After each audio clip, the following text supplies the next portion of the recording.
All right, well, let's get to it. Thanks again, everyone, for joining. My name is Corey Ramsden. I'm the VP for Go Solar Programs here at Solar United Neighbors.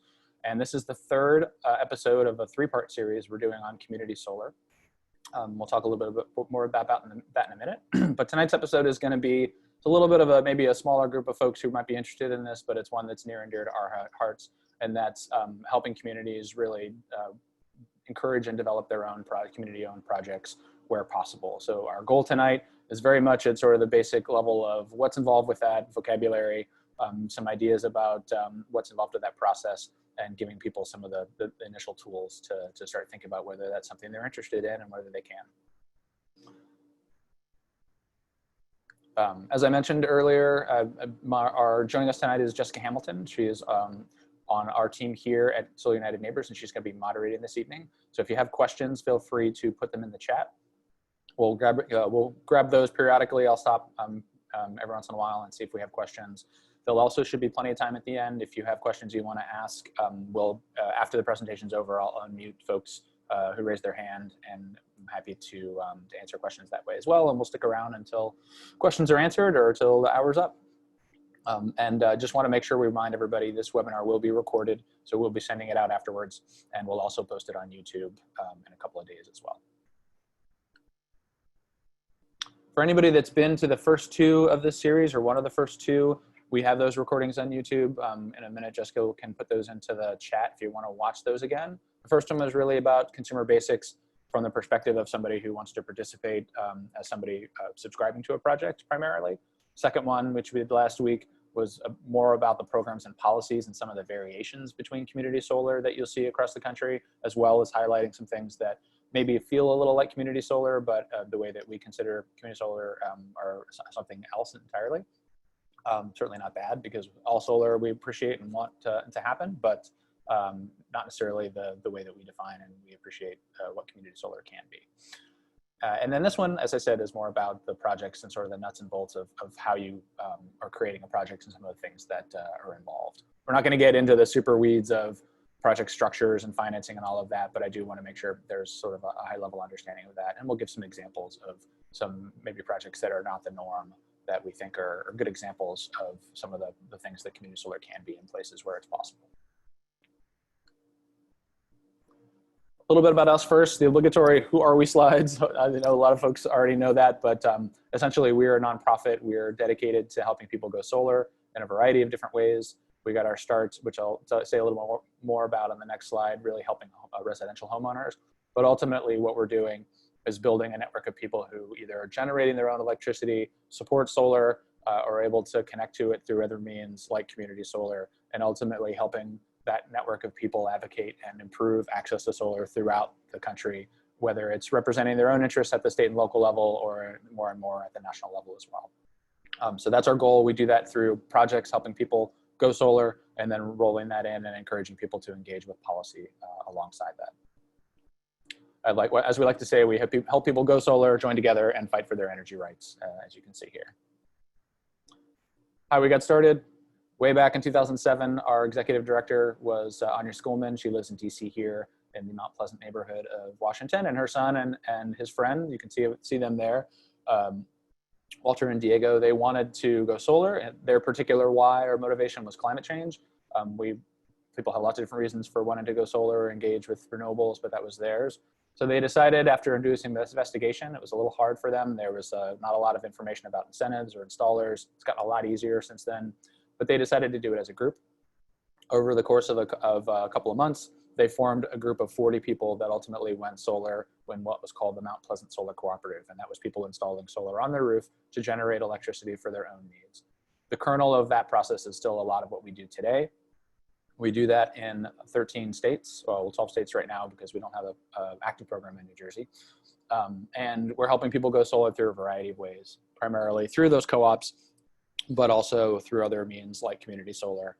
We do technical support and consulting when we need to, and we also do quite a bit of customer education, consumer education about solar through our co-ops and separately through our membership program. Some of these slides, these next couple slides, we've talked about before, but for folks that haven't joined and just sort of to provide a level set here, When we talk about community solar, there's a lot of different terms for it. You might hear them called community shared solar or solar gardens. What we're really talking about are arrays of solar panels that are located probably not on your property, usually somewhere else in the same utility area, that are generating electricity, and through the magic of virtual crediting through the utility, we're taking those kilowatt hours and then we're applying them to the subscribers' electricity bills to be able to give an experience similar to rooftop where the array is not actually on your property. The actual structures can vary quite a bit based on state programs and how they're set up, but the idea is very similar in most cases, which is it's somewhere else but close by, and you're getting the credit for the electricity on your bill. What the great thing about that is that you can get some economies of scale and build larger projects. You can also have it be proportional where you're not necessarily allocating it all to one place, but you're able to chop it up and have John down the street have a little bit, and your business around the corner have some, maybe a larger organization like a business or a municipality can all participate in that array or groups of arrays to be able to share that solar energy production.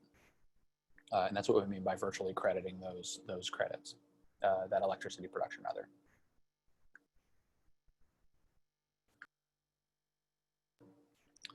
Just as importantly, why is it important for us? I explained this a little bit in the previous episode, but just so you get a sense from our perspective, this is a way for us to expand access to the number of people who can participate directly in the renewable energy economy.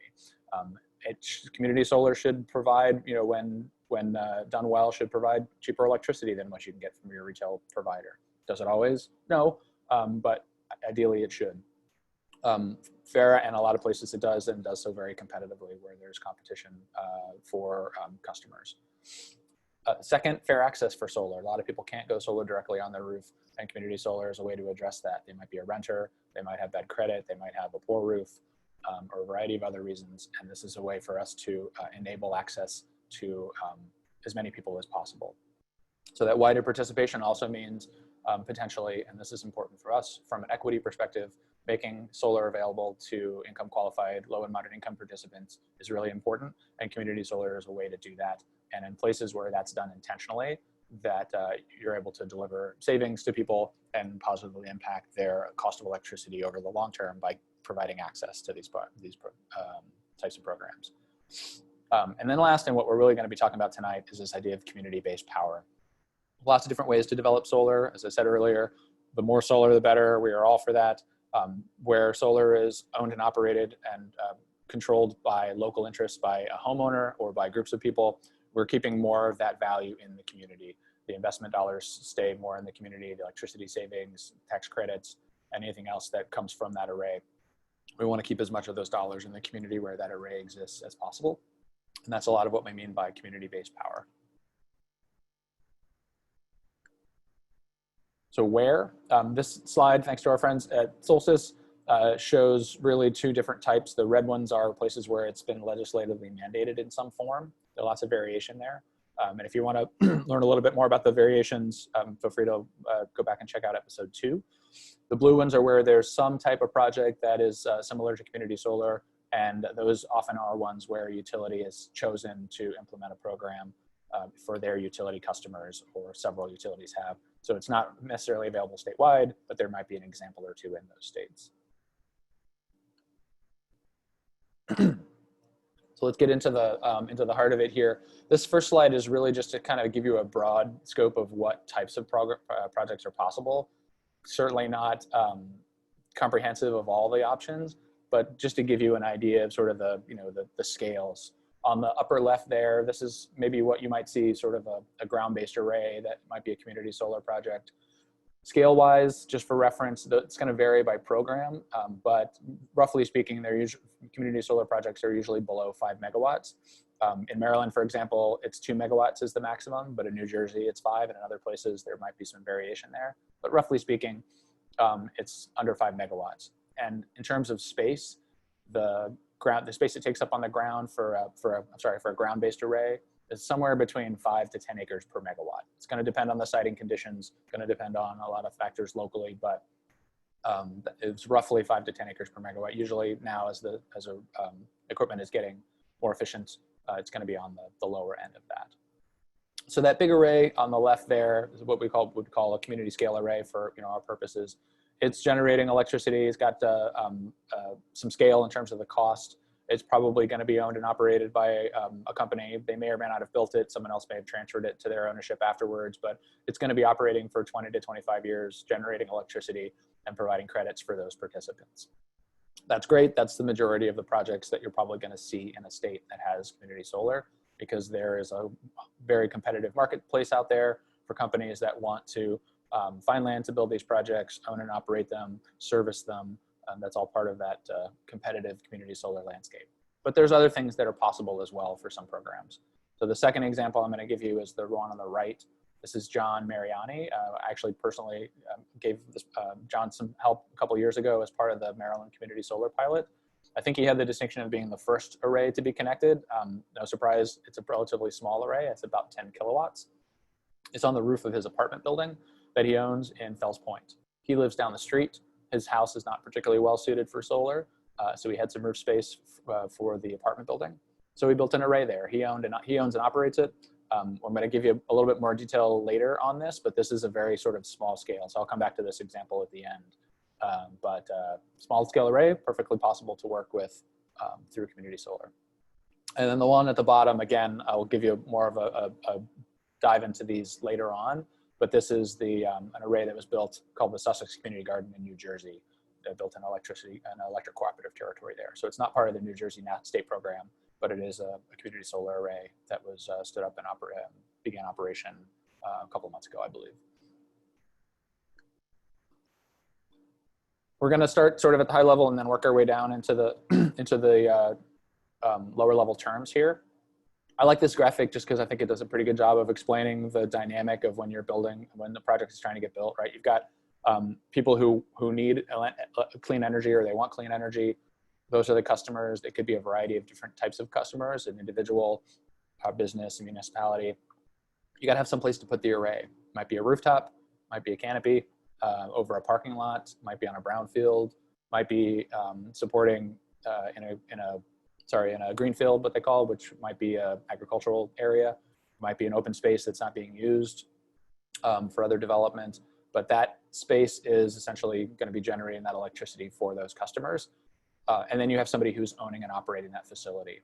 A developer might build a project, so they start a project, they might get it going and then transfer it to somebody else, but somebody has to be responsible for bringing that project to fruition, kicking it off, getting it connected to the grid, finding customers, maintaining that project over its lifespan. When you've got those things together, along with some other stuff we're going to dig into, you have the makings of a project. So what are those components in a little bit more detail? As I mentioned here, it's super important. People, right? You need somebody who's going to be interested in being a customer here.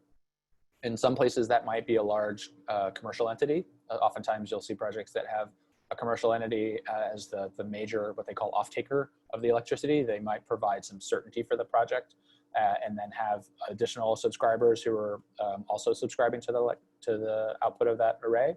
Or it might be completely residential, where only residential customers are subscribing. It also might be completely commercial. So lots of variation there. Some of that depends on the dynamics of the market, or maybe the people who are financing the project as far as what they would like and what they're comfortable with as investors who are putting up the money. But all sorts of different mixes are possible there. Second, and this again is obvious, right? You need some place to put it. That place needs to be available and it needs to be open. The owner of that land needs to be willing to sign a lease for that land for 20, 25, even 30 years of operation. So that's going to affect that landholder's decision. Do they want to tie up that land for that time period? That means certain types of roofs might be a challenge if they don't want to put something up there for that long. It might mean that if it's in a agricultural area, that there might be some restrictions in terms of zoning and siting, some of which we certainly support, and we want to make sure they fit into the space where it is, right? That it is, and for agricultural, it might mean having native plants and pollinators and sheep and grazing, for example, as part of that project. But there are going to be limitations of what can be put in different places based on local zoning. All of that affects location. Something else that affects location, which we'll talk about a little bit more later, is where can you connect it, right? You can't just put the array anywhere. It has to be someplace where you can connect it to the grid.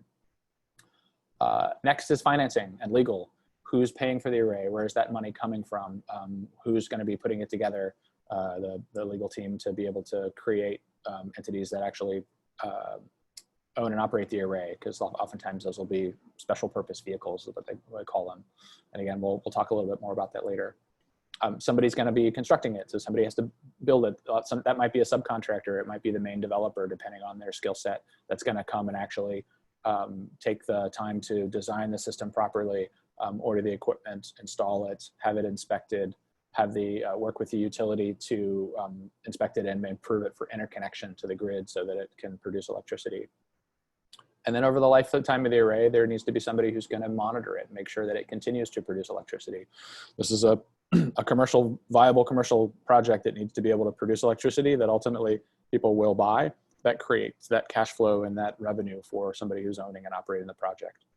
So operations and maintenance is critical, and it's something that is an ongoing concern for people who are operating these arrays, whether it's a company or whether it's a group of individuals. And then last, again, right, you need people. Somebody needs to be interested and want this, right? That has to be a product that people are gonna wanna participate in. Ideally, it's gonna provide savings for people that make it easy for that decision. In some places, it may come at a premium, which in most of the time in community solar markets, at least where there's competition, we don't see that as the case. But there's not always competition, and there might be regulations that maybe don't enable that type of savings to take place, which, if you go back and check out episode 2 for more on that. But ideally, the product that's being put out there is something that somebody's going to want. It's going to create electricity savings for them. It's going to provide access to clean energy for them, and it's going to have terms and conditions and things that they're acceptable to them so that they'll want to become customers and stay customers. I'm going to pause there just for a minute and see if we have any questions. Jessica, any questions come up that we should be answering? Yeah, we have a question from Martin G, who said he has a friend who owns and operates an organic farm in Pennsylvania, and he has 8 to 10 acres of land with southern exposure and would be open to leasing the land to developers to put a community solar project up. And he asks, are you aware of options that he might explore? Thanks for the question, Martin. So it sounds like this property is in Pennsylvania, and right now Pennsylvania does not have a community solar program, although they are working on it. So if your friend is specifically interested in hosting an array for community solar in Pennsylvania, I would encourage him to get in touch with us. Our Pennsylvania State Director is actually working on that legislation along with a lot of other groups to try to get that passed. I would just encourage him to reach out to PA team at solarunitedneighbors.org. And that'll put you in touch with the Pennsylvania folks, and we can get you more information specific about Pennsylvania. And Jessica, if you could just maybe put that email address in the chat too, that'd be great. I see another one in here from, have you ever worked with land trusts with these projects? That's from Rick. Rick, thank you. I personally have not. I'm sure there are probably some specific concerns there with respect to land trusts. I'm not an expert on that, so I wouldn't venture a question. Sorry, an answer on that, but feel free to get in touch with us if we can find somebody who has more information and about any specific questions you have. We're happy to try to track that down for you. All right, we're gonna keep going here.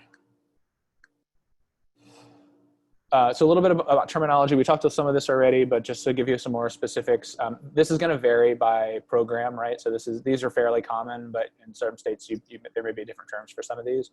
Subscribers really that's the customer, right? That's somebody who's paying for that arrangement to have electricity credited to their bill with some terms, depending on the offering from the developer. The developer is going to be the one who's actually building the project. It might be more than one, but they're the ones that are taking it from zero to finished. And that means the construction, the financing, and all that stuff we talked about until it's a fully connected project to the grid and it's able to operate. The subscriber organization might be the developer. It might not be, but in this language, which again this is a little specific to Maryland, but we see this language in other places as well, this is the name of the entity that's actually operating the array and is responsible for interacting with the customers as well as the utility. So somebody in that first, the first picture there, somebody is going to be the one who's offering contracts to the customers and then managing those relationships, as well as going to the utility and saying, for customer X, give them 5% of the electricity output in credits for this array. That relationship and that communication is ongoing over the life of the project. So somebody needs to be responsible for that, and that's the subscriber organization. So when you hear me say that, I'm talking about the person, people, or thing in charge of operating the array. The landholder, somebody's using that, is leasing that land to the project holder in many cases. Sometimes the subscriber organization may own the land, but oftentimes it's a lease for for some number of acres or some number of square feet over a certain time period, and they're being compensated for that, for the use of that space. The utility company is the one that's managing the credits. They're also taking care of looking to see whether a project in a particular location can connect to the grid at that location. So they have to study the connection, make sure that there's capacity in that place to connect a project. In some places that may not work. And that's a lot of what the developers take on, is they're managing that risk of, can I put a project here? Will it be able to connect? And the utility says yes or no. There might be some costs associated with that, but the utility is gonna work with the developer to connect the project to the utility grid. And then after it's operational, the utility is also gonna be managing the application of those credits and metering the output of the array as well to monitor it, or to check on how much electricity is being produced.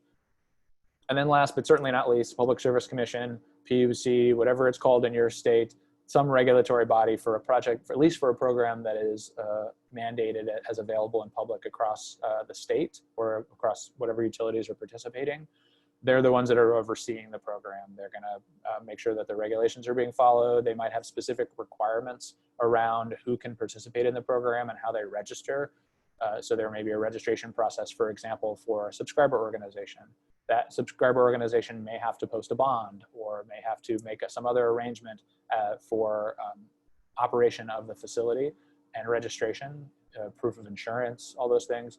The Public Service Commission is often the one that is managing that and making sure that it is operational. There may be another entity involved as well, but the PSC or PUC, they're the responsible state agency to make sure that the program is functioning in most cases.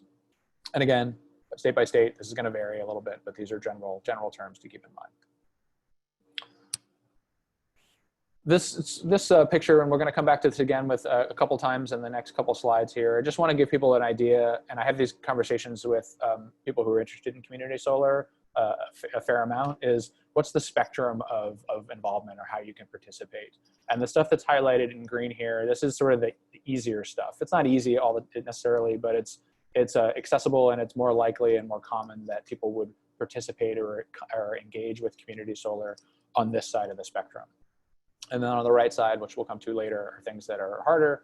But as you can see, as you move from left to right, the harder it gets, or the more involved, or the more effort or sweat equity and investment, or whatever it is that you're putting in, is more opportunity for keeping value in your hands or in the community's hands, because you're controlling more of the project or more of the components.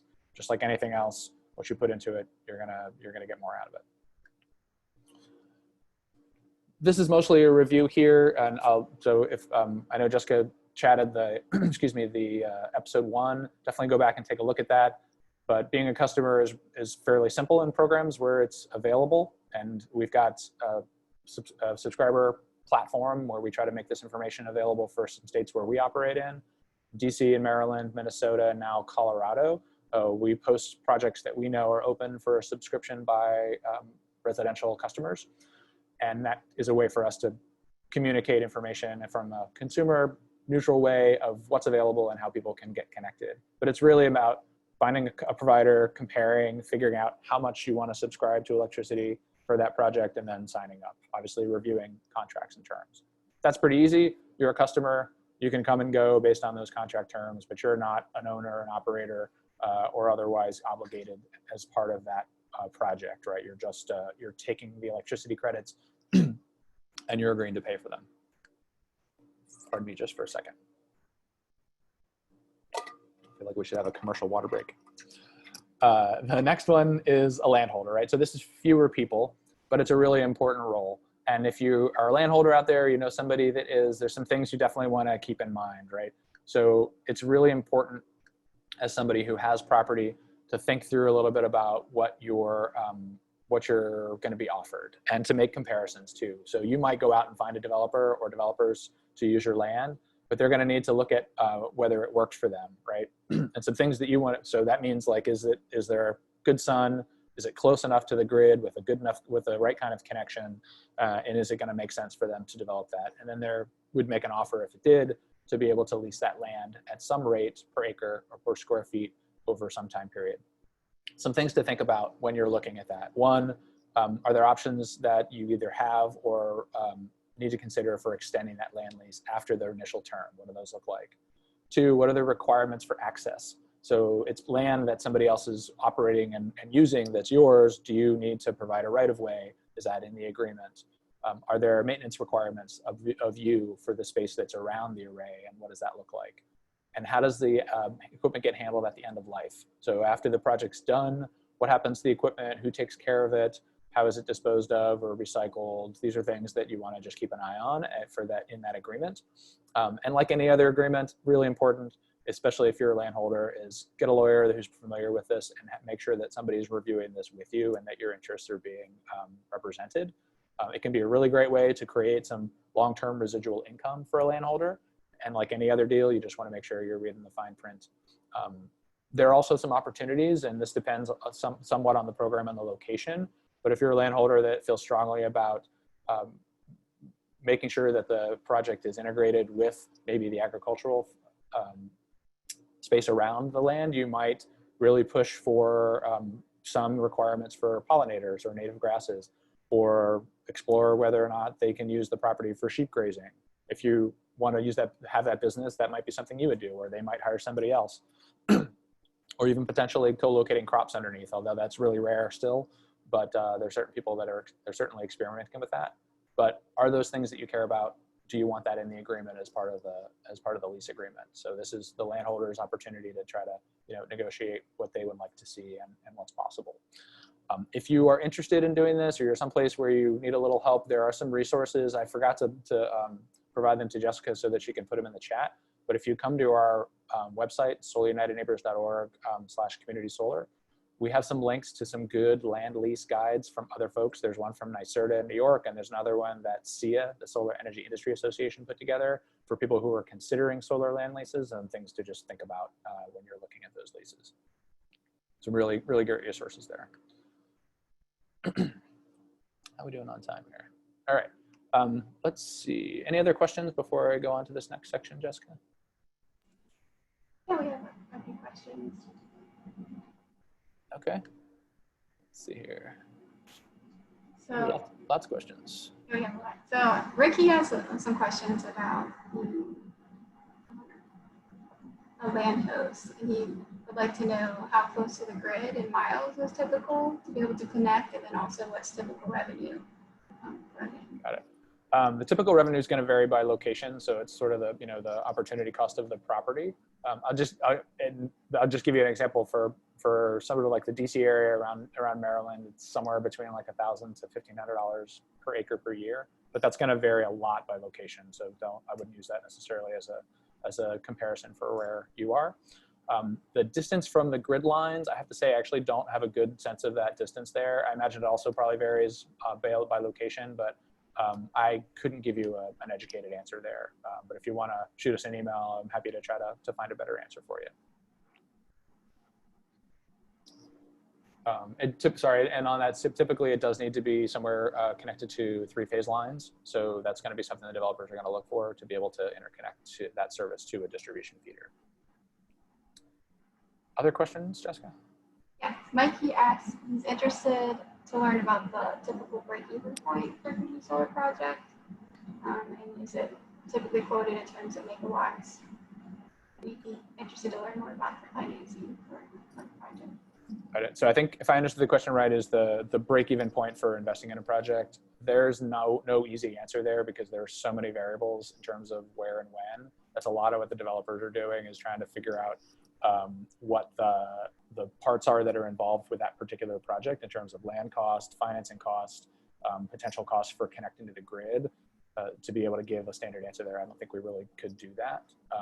but it is something that, and we'll get into this a little bit more later, is that analysis of whether it makes sense or not is for a community that's trying to develop these projects. That's really a specialized skill that you want support from a developer to do that analysis with you to make sure that there is a reasonable estimate of return on investment for people who are participating in the project. I know that's not a great answer, but to say depends, but there's a lot of variables and it's very specific to states and locations too. Other questions, Jessica? Yeah, so Jackie, she asks, are there particular states that are very supportive of community solar, and why are some better than others? Great question, Jackie. Hi, thanks for joining. The episode 2, we talk about that a little bit more. In rough terms, the ones that have state programs where there's a legislative mandate, typically those are going to be more, like, as quote unquote supportive because there's been more input into the process of developing them. I would say the programs in the sort of the Northeast are the ones that are probably the ones that have been most competitive, and Minnesota, obviously, which is one of the biggest programs, if not the biggest. So New York, New Jersey coming online, Minnesota, Massachusetts, Maryland, certainly a good one, DC. Colorado is one of the older ones. It's got some challenges they're trying to work through in terms of updating those because it's an older program. But roughly speaking, those sort of red areas on the map are going to be the ones that are going to be the most supportive because they have a legislatively mandated option available to some degree. Other questions?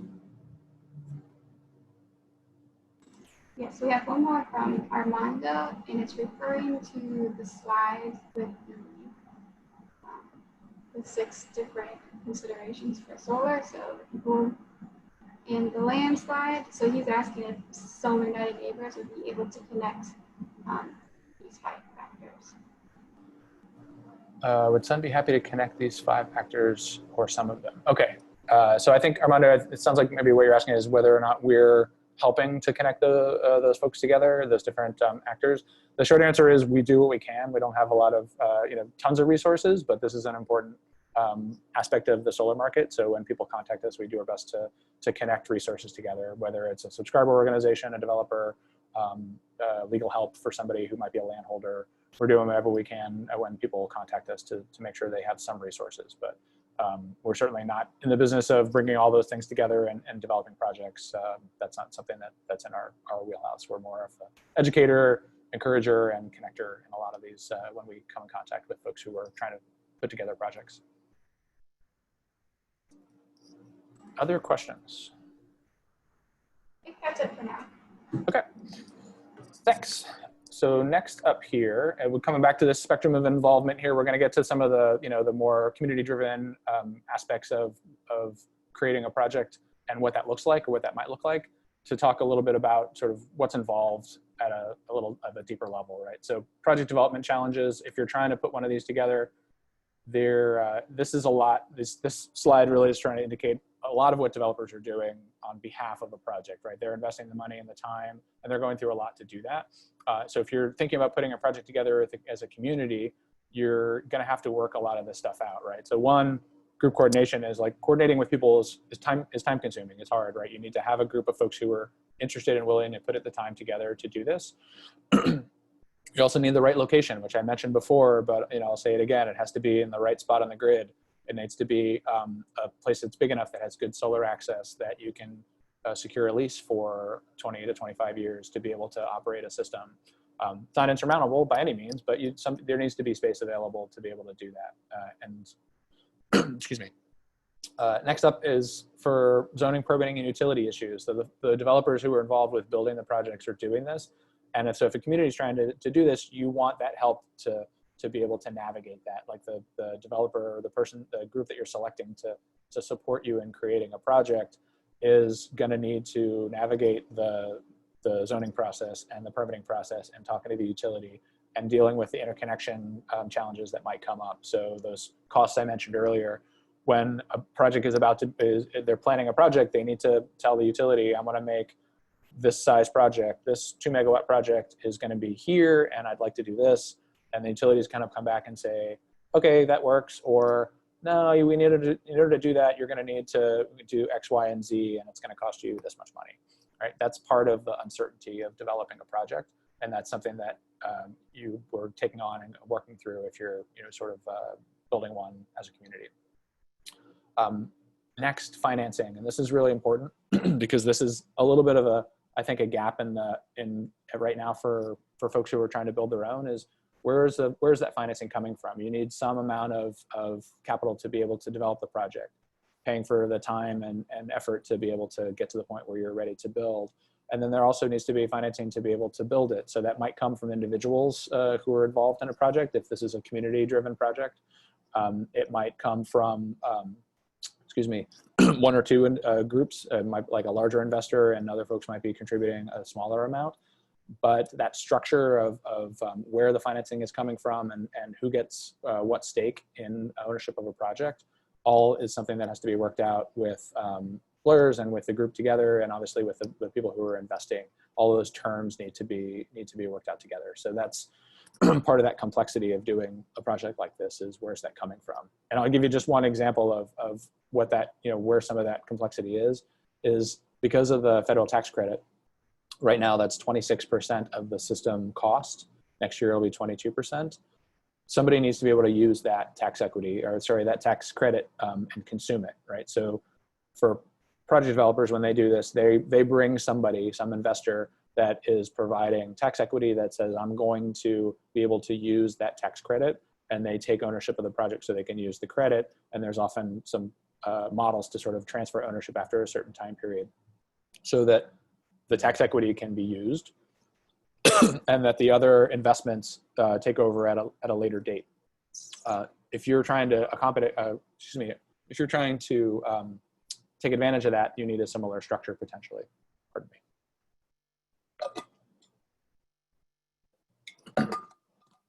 Sorry about that.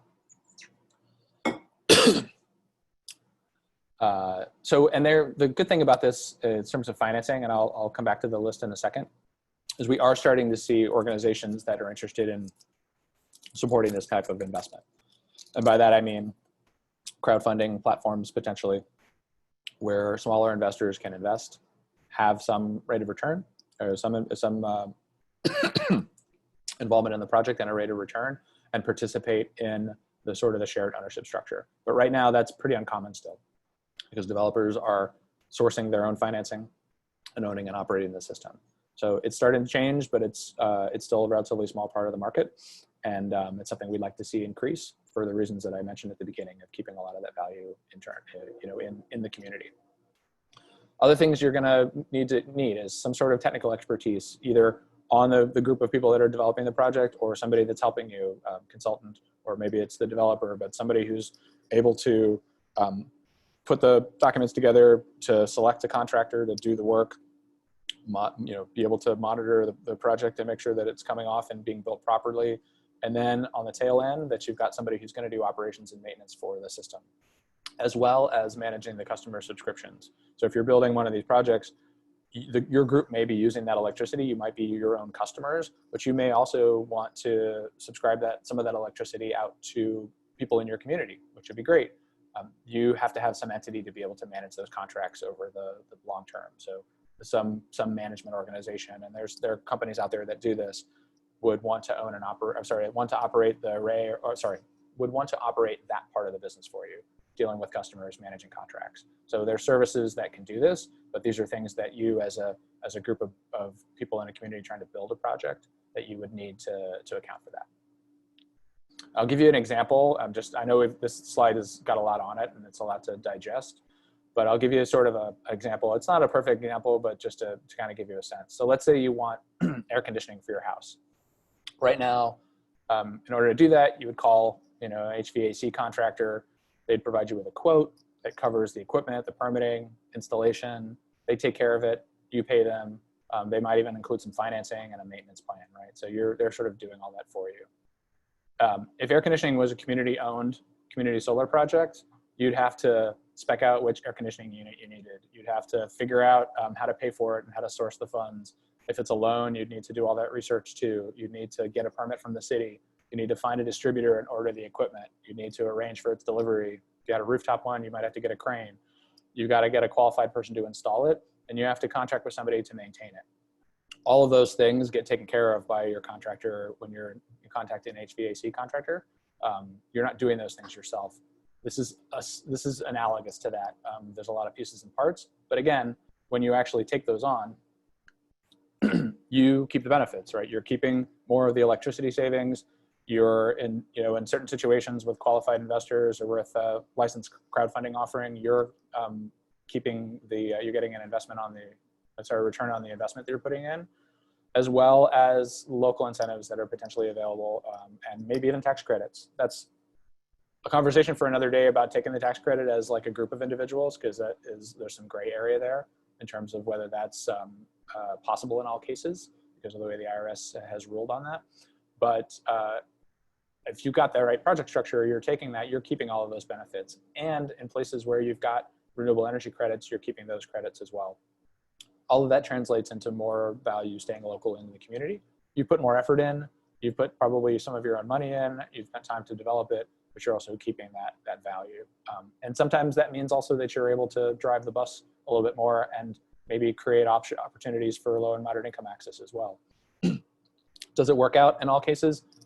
Probably not, but there are going to be options if you have the program available, the regulatory program available that makes it possible, and a lot of these states do. Maryland certainly supports that. I know that like New Jersey and probably New York and other places do as well, and DC. I don't have full visibility of all kind of program regulations, but as long as the program supports it, you should be able to accommodate a community-owned or at least a community-driven project that comes about and keeps as much of that value in the community as possible. So I'm going to give this the last two slides here. We're coming up on 45 minutes, so I want to leave some space for questions. But I just want to come back to those two examples I gave you at the beginning, just to tighten it up. Excuse me. So John, a person that we helped install a community solar array in Baltimore, he's a single owner of the array, so he owns and operates it. It's on his property. He managed the project. It's only a 10 kilowatt system, so he, excuse me, found the contractor and worked through that and had it installed. And now, because he has an array on that roof, he's actually splitting the electricity production. Excuse me.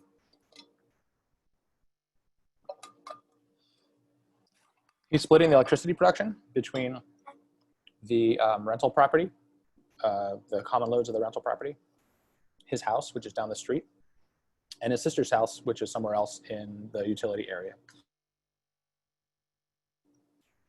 So this is not a very traditional project when it comes to the way a lot of community solar is built at a larger scale, but there's no reason why these types of projects aren't possible. He was able to get solar access for himself because his property wasn't a good fit for solar. He was able to enable access for his family member, for his sister. And he's investing in the property, in the array, and he's getting all those benefits coming back to him, right? Small scale example, but I think one that highlights the variation that's possible for community solar and something that we definitely support.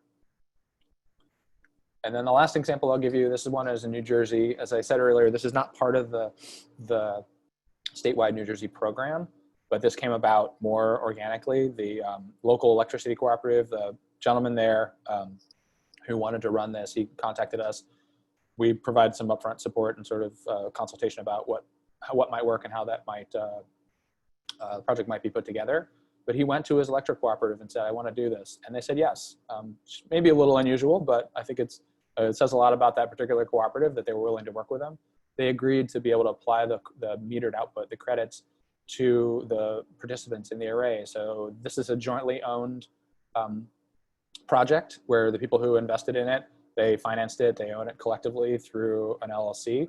And even though it wasn't part of a legislatively mandated program, the cooperative worked with them, and they have a functioning array where the electricity gets credited to the people who have invested in it, and they have a sort of a shared ownership structure for that array. And they were able to pull that off because one person was dedicated to it, that he organized other people, and they created a structure that enabled that to happen for them at a relatively small scale. I think it's maybe 100 kilowatts, but they're thinking about, I think, doing another installation as well. So again, another example of sort of a non-traditional approach, maybe a little bit of a smaller scale, but one that keeps more of that value in the community, which we certainly support and encourage. And with that, I'm going to pause, end here. This is the last slide. For folks that are interested in learning a little bit more about community solar, sort of at the policy level and for general resources, I mentioned this earlier, but the link is here if you want to check out resources on our website. We got a whole bunch of stuff there. Some of it's ours, some of it links to other resources, as well as if you're in any of the states listed here. And I didn't update the slide, but for Colorado, you can also go there as well. We try to list subscription options that are available for customers, people who want to participate in community solar as a subscriber. And you'll see those broken down by utility area at cs.solarunitedneighbors.org. So I thank you all for joining us. I'm going to pull up the list of invitees, and we'll take some more questions here.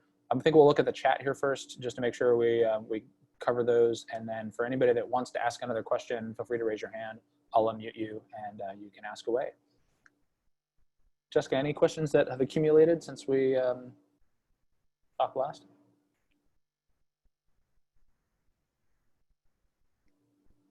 Jessica, are you there? Sorry, I was on mute. We have a few new questions. One of them you might have already answered, but Martin, he asked, would a limited partnership of individuals be able to take advantage of the tax credit? So that's a great question. I think what I was alluding to earlier with the tax credit is there has to be some tax liability somewhere, right? So if you have a legal entity that has it, you can, for the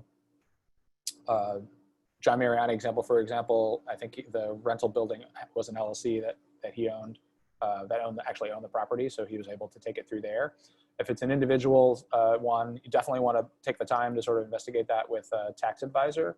But there's a lot of gray area in terms of whether a group of individuals can take the tax credit for a shared installation. There's at least one example that I know of that was a private letter ruling for a project in Vermont that was able to do that. But because it was a private letter ruling, there's not really it can't be cited as precedent for the IRS. So that's something that we personally would like to see clearer, that these shared projects can do that. So you have individuals investing, they can all sort of separately take the tax credit. But the short answer is you definitely want to investigate that with a tax advisor to be sure. It's not a clear path. Are there questions? Tina, she asked, are there states where community solar programs exist where the subscriber demand is greater than the supply? And the vice versa, are there places where there's more subscribers than demand? Thanks, Tina. I think that probably both exist. I can't say that we have sort of good enough visibility to point out, in the state it's this way or the state it's another way. Generally speaking, for states we've seen, the projects generally don't have a problem with finding customers. Whether it's sort of out of balance in terms of supply and demand, I don't know that I could say with certainty. Programs like Minnesota, where there's a lot of capacity and they are, it's been around a little while longer, they don't seem to have any trouble finding customers, but they also have a lot more commercial customers that are subscribing to the electricity in addition to residential customers. Although I think the residential, as a percentage of customers, residential is higher, but as a percentage of the total electricity used, the commercial is higher.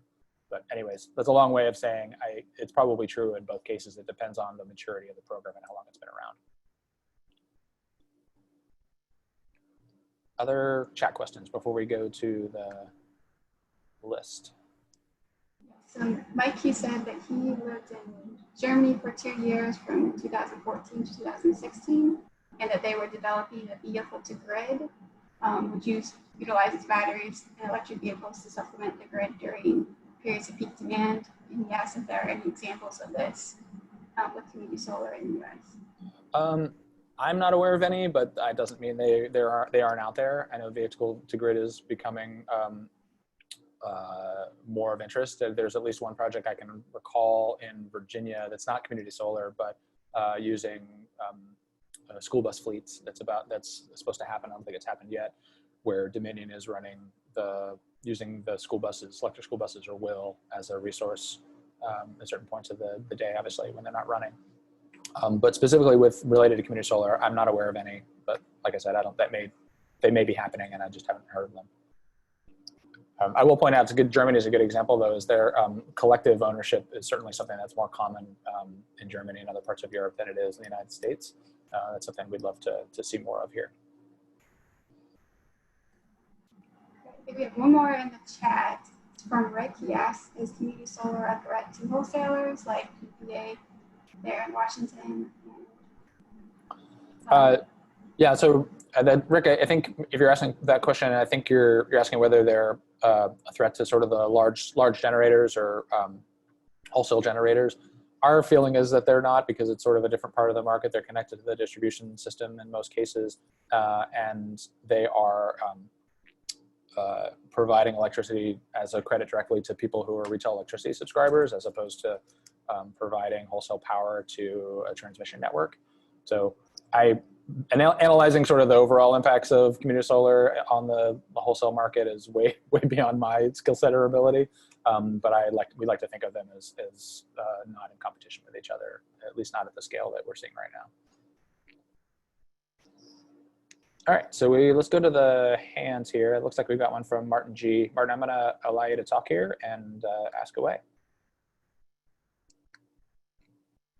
Hi, can you hear me? Yep, sure can. Thanks for the presentation. Very interesting. Can you give an idea of like how much reasonably sized community solar projects cost? Like how much would you have to raise? And I wonder, are there examples of, let's say, community venture funds or anything like that, where the community raised the fund to build one? The cost is, I mean, it's going to vary in terms of your scale, right? For a 2 megawatt project, and also by location, the cost is around, just for the installed cost, right? There might be some other things there in terms of actually getting it up to speed and the sort of pre-development and other things. But the installed cost is like somewhere between $1.85 and $2 a watt, I think. We don't have I think, as close a pulse on that as maybe the development community would. So. And a reasonable project side would be what, 2 megawatts? Again, that depends on the state, but 2 megawatts is sort of the, at least for states where that's the maximum. The developers are trying to get the most scale possible to get that sort of unit cost down, that cost per watt down. So if you're in a place where you can develop a 5 megawatt project, you're certainly going to have more economy of scale in terms of making the numbers work better. So I don't have a specific number for you, but all right. It's going to. Do you have examples of where the community raised the money? Aside from the small ones that I showed you, what is missing? More on the 2 megawatt size. Yeah, it's what's missing right now is that, right, which is an easier mechanism for individuals to sort of collectively raise enough to build a project at scale. That's not something I've seen yet. We would very much like to see an ecosystem of companies that enable that type of investment so that they can be collectively owned. But I'm not aware of any at that scale in the States yet, except for some cooperative models. So there's some cooperatives that do this in Minnesota, like Cooperative Energy Futures does this. There's Co-op Power, which I think is in Boston, that's helped organizations do this as well. But I don't know how much of that is that. I don't think any of those are at the 2 megawatt scale. They're probably at like 500, maybe 600 kilowatts in that range. But don't quote me on that. Thanks. Mm-hmm. Other questions from folks?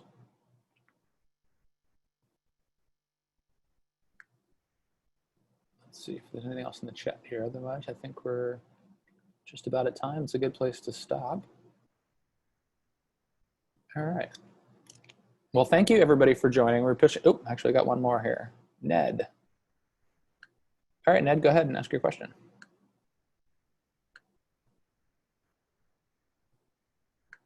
There you go. Just unmute you there, Ned. I'm actually not able to unmute you for some reason. Ned, if you're able to unmute yourself, go ahead and ask your question. Otherwise, feel free to put it in the chat for us there. Can you hear me now? Yes, we can. Okay, great. Question for you. We've got a project we're thinking about near our community. It's land that is part of the town we live in. Okay. Owned by the Park and Planning Commission, Montgomery Park and Planning Commission. We have another big tract, 10 acres right next to it that we own and we lease to them and they manage it for us as a park. This other piece, we're thinking of trying to get them to lease it to us so we can put a solar array on it. We've got 2.6, we had an estimate done, 2.6 megawatts possible there. A lot of interest in our community of using this. You experience with that at all? Is that a possibility? I know Montgomery County is very positive about solar. Elrich wants to do it, et cetera.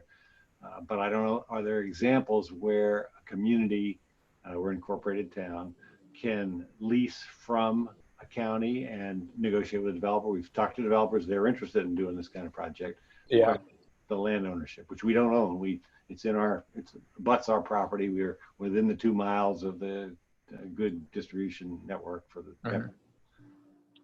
Are you I think it sounds like it really comes down to whether the county is willing to engage in a long-term lease for the use of that land. Assuming that they are, it sounds like that would be something that was viable. Specifically for Montgomery County, do you know what is the property zoned rural cluster, rural residential?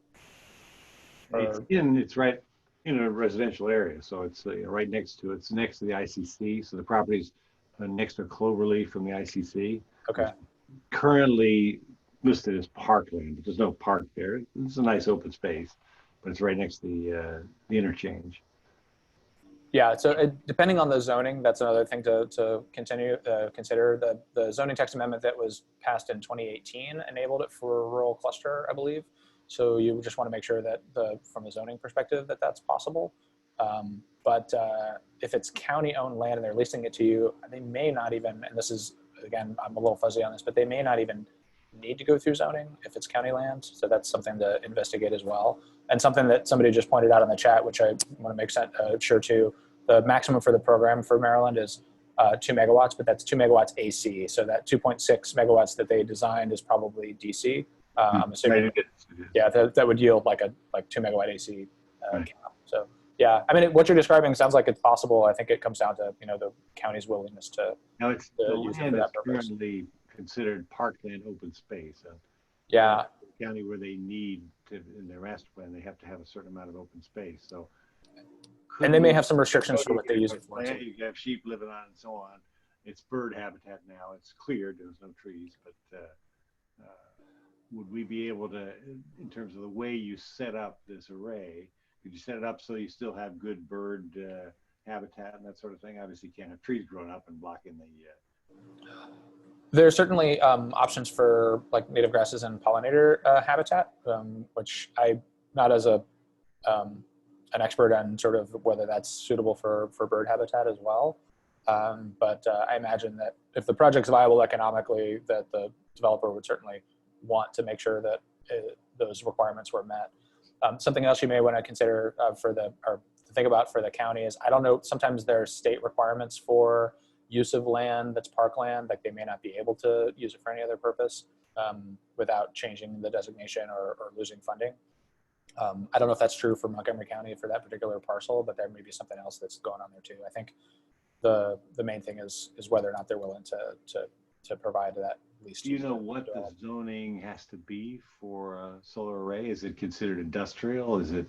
Would open space with solar array on it be considered legal, or would I need a different zoning category? If in Montgomery County, if it's rural cluster or rural residential, I think it's one of the two together. You should be fine because that does permit ground-based arrays, including community solar. If it's another zone, I'd have to look. So this was originally a bigger tract that had people wanted to build housing on it. We fought them to record and so on. We're able to keep it so the housing's on one end of the tract, and then this tract where the field would be is fine, and the other field is fine as well. Both are open space. So it was residential, and they were able to build houses, and we signed an agreement. The county bought this. We bought the piece that has the park right next to us, and the other piece where the solar array would be, the county bought it as open space. But it's never been anything but residential. It's never been listed as commercial or industrial. Yeah, I don't think it has to be in commercial industrial to develop the solar on it, but there's probably a lot of extra questions there that we could work through. We definitely want to see if we can support you there. So if you want to just shoot us an email at mdteam@solarunitedneighbors.org. That'll and just address it to me, and we'll see what other resources we can. What's it? MB team? You said? I'm sorry. MD, D like David. I just put it in. Maryland team. Okay, great. All right. Thanks, Corey. Yeah, thank you. Thanks for joining. I think that's probably all the time we have for tonight, but I really appreciate everyone taking the time to join us here. Thanks for spending an hour of your time with us in the middle of the week. And I will be following up with all of you with a recording of this. If you want to share it with anybody else, we'll eventually put it on YouTube too. And thanks everybody, and have a good night and be safe.